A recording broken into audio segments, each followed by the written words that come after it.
हे आहे भोपळी मिरचीचं दही घालून केलेलं भरीत। आज भरीत बनवतोय भोपळी मिरची भाजून।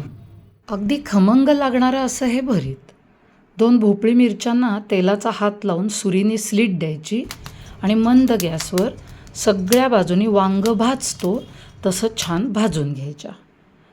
पूर्ण भाजून झाल्या की थंड झाल्यावर चमचा किंवा सुरीच्या मदतीने हलक्या हाताने वरची काळी साल काढून टाकायची।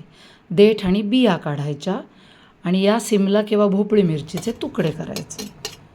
त्यात 1 टेबलस्पून भाजलेल्या दाण्याचं कूट, 1 टेबलस्पून ओलं खोबरं, कोथिंबीर, मीठ आणि घरचं घट्ट ताजं दही मी घातलं आहे 3 टेबलस्पून। दही आंबट मात्र नको। पाव चमचा साखर, सगळं छान एकत्र करायचं। याच्यावर खमंग फोडणी साजूक तुपाची। 1.5 चमचा तुपात अर्धा चमचा जिरं। जिरं फुललं की गॅस बंद करायचा आणि मगच पाव चमचा हिंग आणि पाव चमचा लाल तिखट घालायचं, म्हणजे लाल तिखट जळत नाही।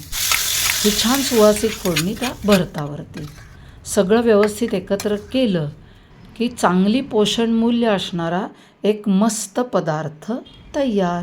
हा वेगळा पदार्थ तुम्हीही नक्की करून बघा।